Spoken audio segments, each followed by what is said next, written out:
बिस्मिल्लाहिर्रहमानिर्रहीम। अस्सलाम वालेकुम। मैं फैज़ान रिजवी हूँ और मेरे साथ ईसा नकवी साहब मौजूद हैं। नए व्यूवर्स के लिए बता दूं कि नकवी साहब सीनियर सहाफ़ी हैं, फॉरेन अफेयर्स पर स्ट्रॉन्ग ग्रिप रखते हैं। आज नकवी साहब से गुफ्तगू करेंगे चीन और भारत के दरमियान जारी सरहदी तनाज़े पर। इस हवाले से नकवी साहब तवातर के साथ चीन और भारत के मामले पर वीलॉग्स करते रहते हैं। आज जानेंगे कि इन दोनों ममालिक के दरमियान मुज़ाकरात का 7वां दौर भी नाकाम हो गया, उसकी वजूहात क्या हैं और ये मामला आगे किस जानिब जा रहा है। नकवी साहब बहुत शुक्रिया आपने ज्वाइन किया।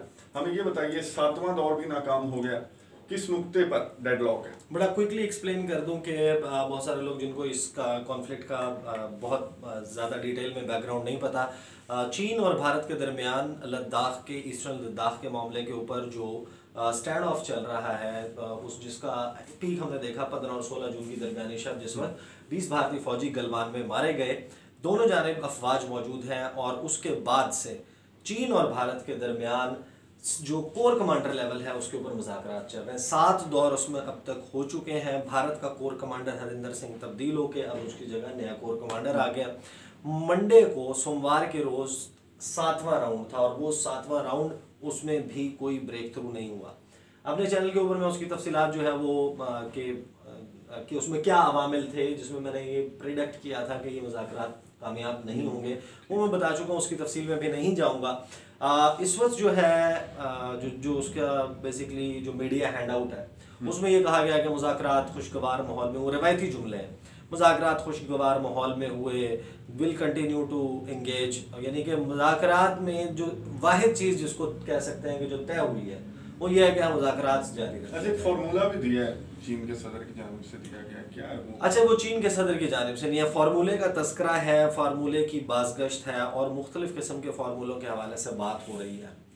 पहले मैं आपको बता देता हूँ कि फार्मूला जो है उसके ऊपर जब से ये कॉन्फ्लिक्ट स्टार्ट हुई है उस वक्त से मुख्तलिफ़ किस्म के डिसंगेजमेंट के और डी एस्केलेशन के फार्मूले सामने आए हैं, जिनके ऊपर बात की गई है कि भारत इतना पीछे हट जाए, इतना पीछे चीन हट जाए, 500 मीटर का या 50 मीटर का बफर जोन बना लें।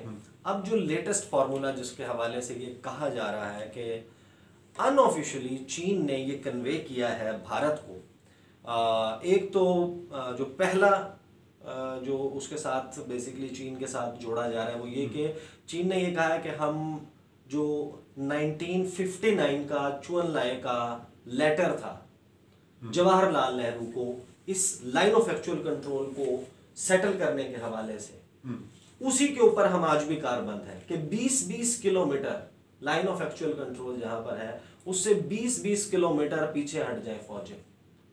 जो नॉर्मल पॉपुलेशन वहां पर रह रही है वो रहे, लेकिन 20-20 किलोमीटर चीन अपनी साइड पर 20 किलोमीटर पीछे चला जाए और इंडिया अपनी साइड पर 40 किलोमीटर का बफर जोन, यानी कि पूरी दुनिया में कहीं ऐसा एग्जिस्ट नहीं करता। But that was an offer जिसके हवाले से बात हो रही थी, लेकिन उसके ऊपर फिर बाकायदा चीन की फॉरेन मिनिस्ट्री की तरफ से भी एक यानी कि एग्जैक्टली ऑफर की सूरत में नहीं, लेकिन उसके ऊपर कहा गया था कि yes we do stand by that letter. एक तो ये है कि ये फॉर्मूला, लेकिन ये काबिल अमल नहीं है।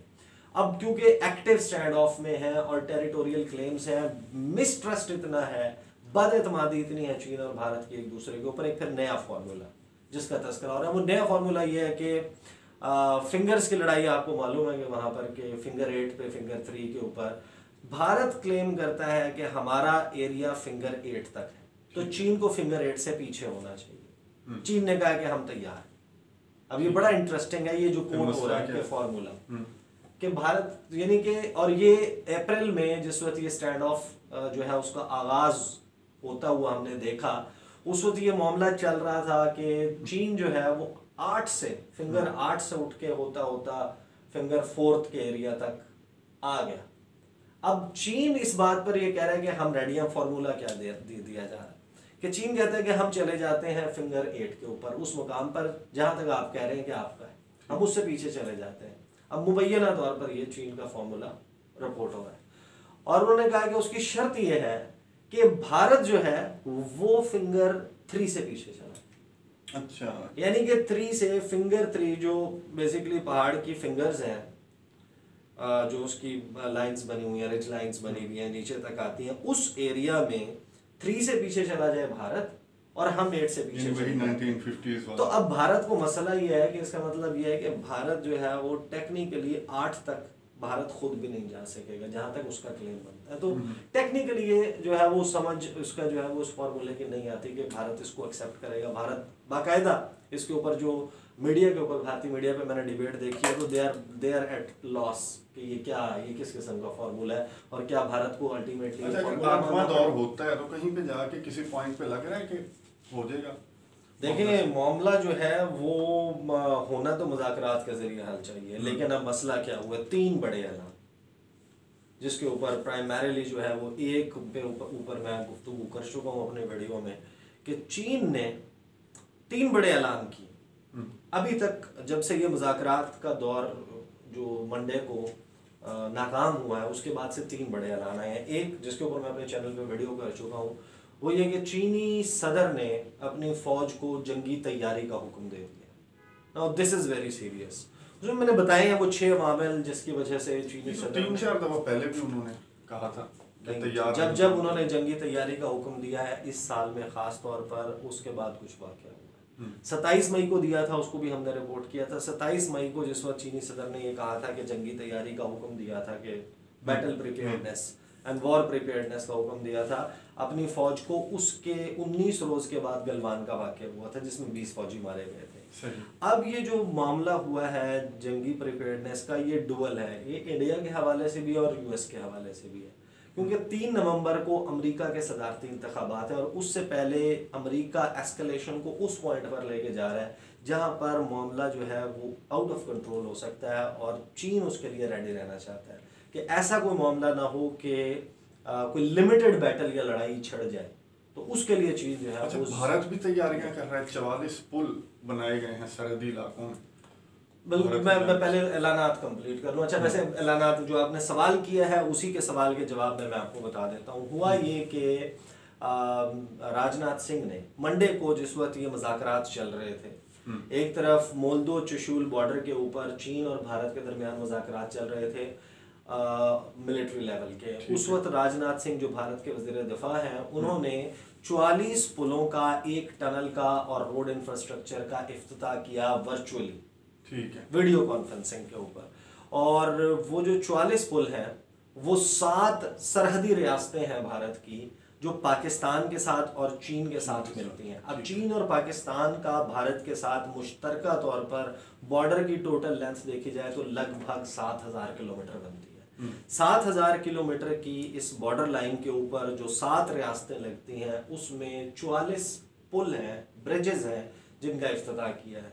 तकरीबन 4200 किलोमीटर का रोड इंफ्रास्ट्रक्चर है जिसके हवाले से ये किया गया है। इसमें मसला जो है वो ये है कि लद्दाख में, सिर्फ लद्दाख में 7 ब्रिजेस हैं इसमें। अच्छा, टनल जो है जिसकी हम बात कर रहे हैं वो अरुणाचल प्रदेश में। ठीक है। अब जो दूसरा ऐलान चीन की तरफ से किया गया है वो रिएक्ट किया गया है बेसिकली जो इंडियन डिफेंस मिनिस्टर की बेसिकली स्टेटमेंट थी कि चीन और पाकिस्तान मिलकर कोई खुफिया मिशन कर रहे हैं पाकिस्तान के हवाले से, और रिएक्ट किया गया है इन 44 ब्रिजेस और पुलों पे।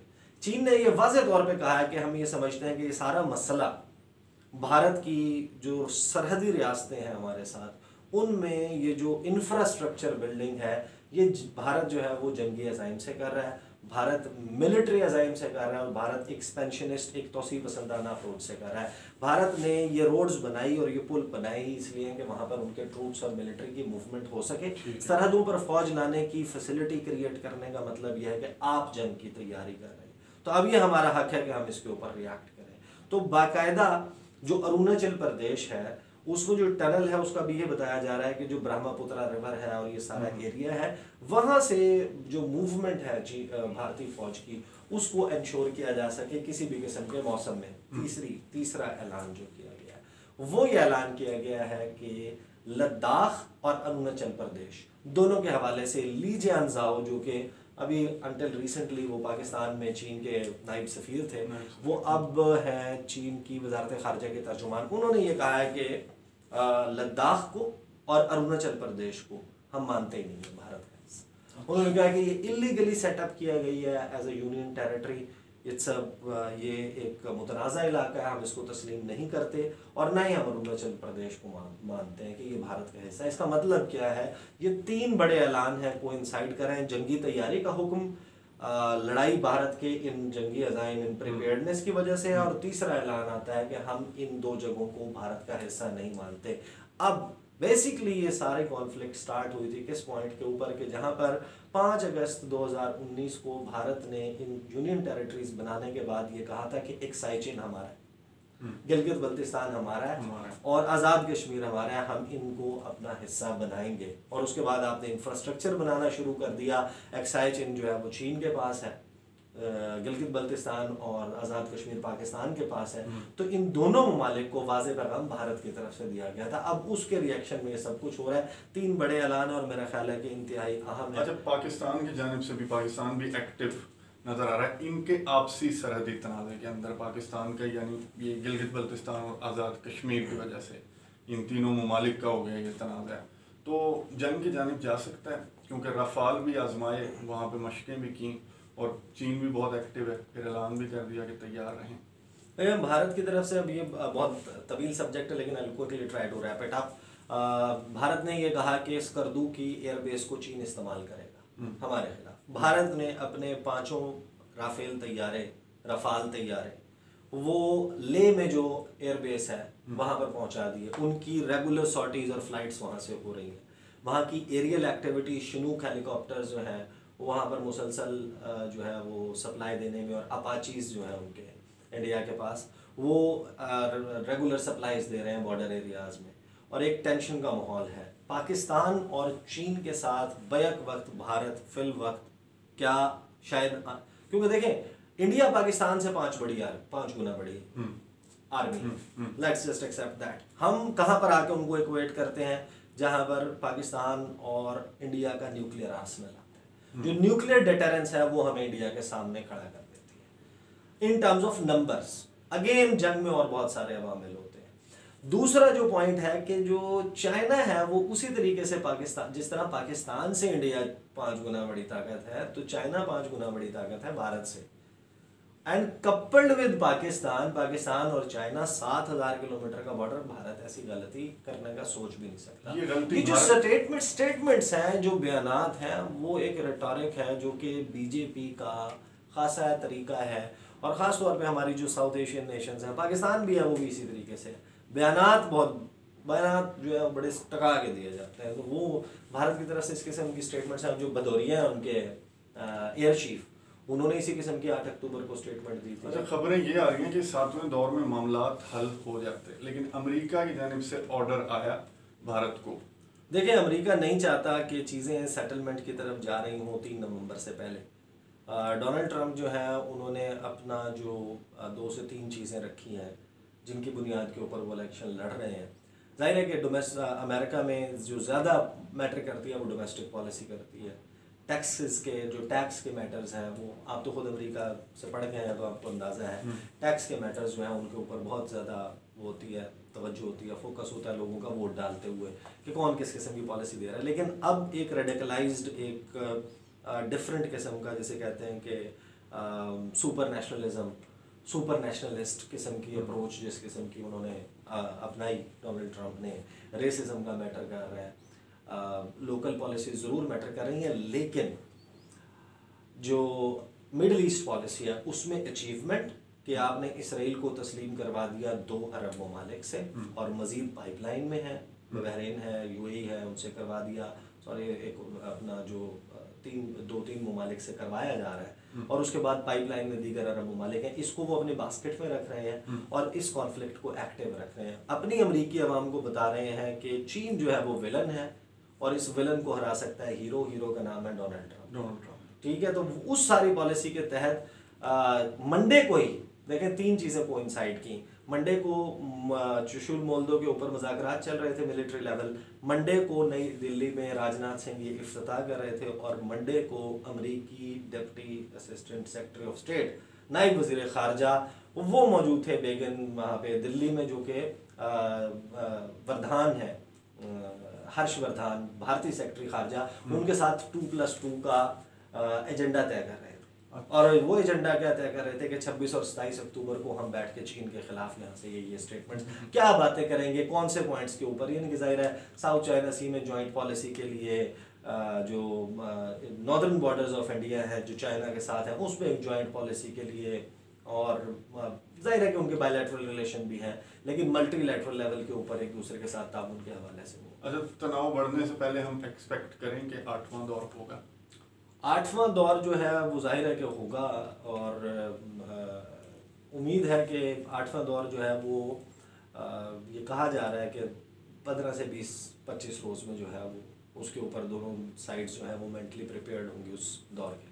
बहुत शुक्रिया। गुफ्तगू आपने सुनी नकवी साहब की कि 7वां दौर क्यों नाकाम हुआ और कौन सा फार्मूला दिया गया चीन की जानिब से, और 8वां दौर भी एक्सपेक्ट कर सकते हैं कि हो सकता है। पाकिस्तान की इन्वॉल्वमेंट की भी समझ आई कि पाकिस्तान क्यों इन्वॉल्व हो रहा है इस तनाज़े में, और अमरीकी सदर 3 नवंबर के इंतखाबात को लिए यहाँ पर अपने नंबर बनाने में मसरूफ़ हैं।